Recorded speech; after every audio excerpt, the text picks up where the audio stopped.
And that was Playboy. And of course, that empire lasted for quite a long time. But then after Playboy came Penthouse, and Penthouse was much more sexually graphic, a lot more explicit. And after Penthouse came Hustler, and Hustler started to move into you might call it into the domain of severely bad taste. And that was certainly the case. And then, by the time then Hustler metamorphosed into, dozens and dozens of magazines that concentrated on every fetish you could possibly imagine. And then the internet came along, and it was the case that the expansion of the internet was actually facilitated in a major way by the desire of isolated and socially incompetent men to share sexually graphic images. I mean, the whole internet was driven at, we know what, 1/3 to 40% of the traffic on the internet is pornographic still.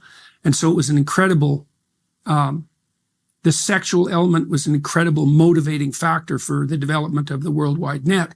And there's a lot of criminal activity on the net, maybe 50% of it, right? And it's very hard to hold people accountable. So what we're seeing is our whole culture chasing that novelty edge. And that's all driven by, in the worst cases, narcissistic, psychopathic, Machiavellian, sadistic criminals. And we can't hold them accountable. It's really bad. It's really bad. Okay, so now... But we can hold those who are distributing it accountable. Well, okay, can we? Yes, we absolutely can. Who are these people? Well, first I want to kind of just, basically acknowledge what you just said is absolutely true, is that today on these free porn tube sites, again, free, you just, there wasn't even an Are You 18 click-through button at the beginning of 2020 where any 7-year-old could just click right through, end up on the homepage of Pornhub or X videos for free. And what they're seeing on the homepage is not your father's Playboy, right? It's not the images that you were describing. It is, there was a study done that was published in the British Journal of Criminology, and they analyzed the home pages of these sites. And when you get onto Pornhub, there's about 50 videos that you will see that if you scroll over, they autoplay.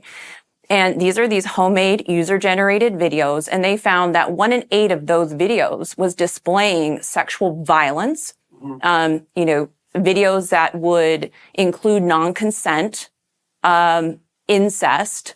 And I think that is just so alarming that is the reality that we're living in today. Well, exposure also desensitizes, right? So if you're a therapist and you want to reduce the anxiety that someone feels, I can give you an example. I had a client one time who was a vegetarian, and this person was a vegetarian because they were really terrified of life and of death, and couldn't go into a grocery store. And so because of the displays of meat.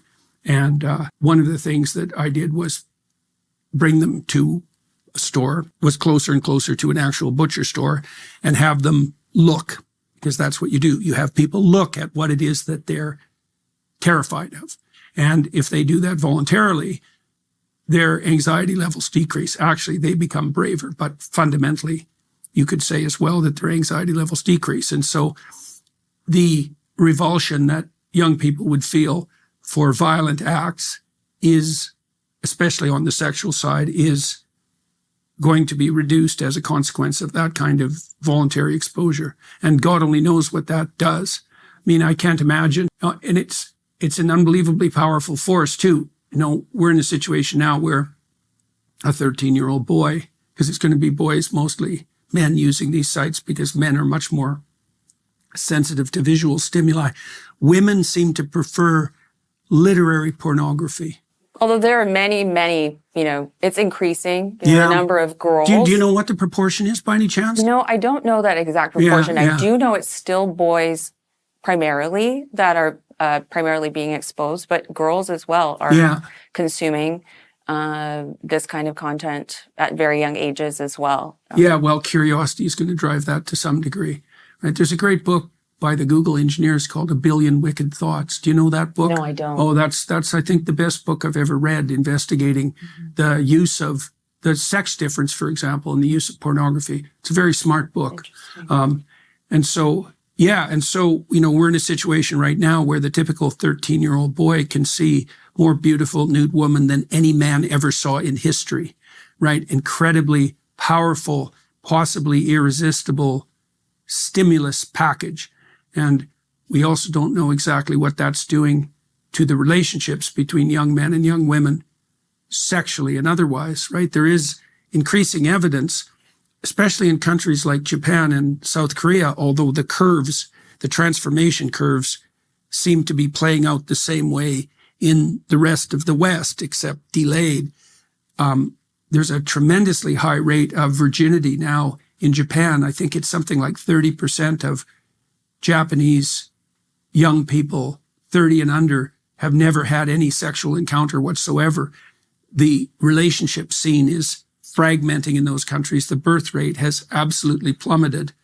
And we have no idea what the connection is between that and the very straightforward and simple sexual gratification that's available online. We also have no idea how it is that young people's sexual preferences are trained as a consequence of their exposure to online pornography. And so is it cataclysmic?